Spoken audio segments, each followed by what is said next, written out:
Kør. Hej, i dag vil vi gerne fremvise beviset for polynomet x i anden. Og det vil vi gerne gøre ved brug af tretrinsreglen, som I kan se her. Og det vil vi gerne komme nærmere på. Til at starte med vil jeg gerne vise det grafisk, altså vores funktion, polynomet. Og her har vi selvfølgelig vores x-akse og y-akse. Så kan vi tegne vores parabol n, f, og den ser jo selvfølgelig sådan her ud, altså x i anden. Men lad os bare starte med at tage et tilfældigt punkt. Det bliver altså lige her. Og vores første koordinat er altså x, og andet koordinat er fx. Men nu, så kan vi også vælge et andet punkt, for selvfølgelig at finde tangentens ligning. Det bliver bare her. Så går vi ned igen. Første koordinat er x plus delta x. Og så også andet koordinat er fx plus delta x. Og det der er vores sekant, der går igennem sådan her. Er det sker?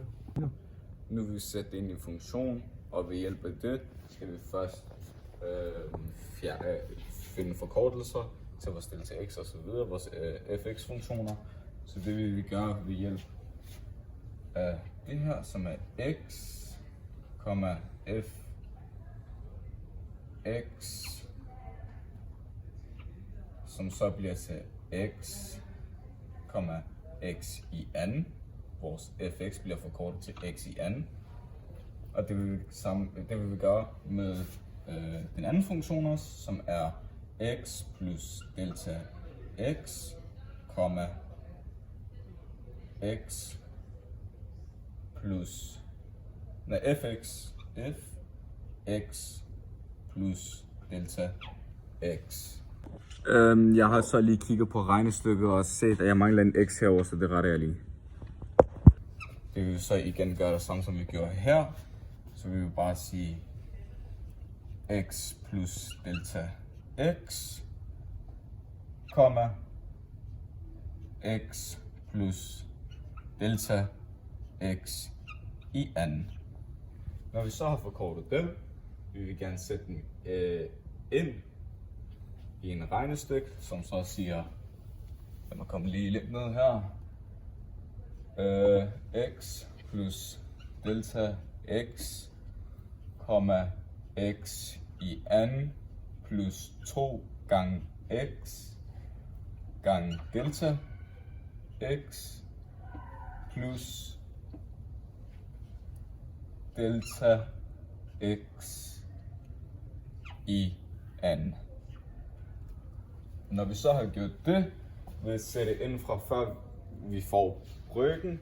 Nej, fra før får vi brøken.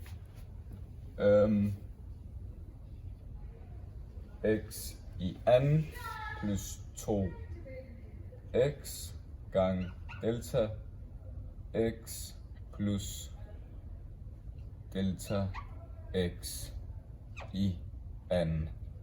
Men nu når vi gerne vil reducere, får vi så anden koordinaten på første punkt, som så er x i anden, altså fx. Det vil så dividere med delta x. Når vi så har gjort det, vil vi gerne trække x i anden fra begge sider, så det bliver divideret sådan der og bliver fjernet. Når vi så har gjort det, får vi et nyt funktion, som siger 2 gange x gange delta x plus delta x i anden og divideret med delta x. Nu kan vi se, at alle nævnerne har delta x, og det har tælleren også, og det vil vi så fjerne, som så giver forkortelsen og svaren 2x plus delta x. Vi skal så være opmærksom på, at delta x herover var i anden, og derfor fjerner vi kun en og ikke begge delta x'er.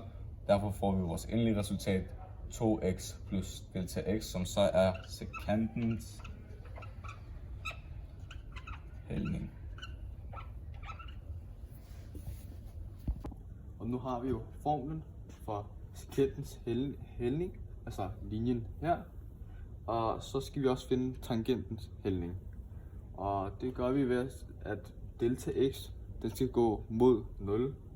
Så det, at delta x går mod 0, og det er det tangentens hældning skal være. Og så hvis man kigger på vores formlen igen, så kan vi se, at der vil stå 2x plus næsten 0, fordi det er jo det, vi har delta x skal være. Og det kan man bare skrive som 2x.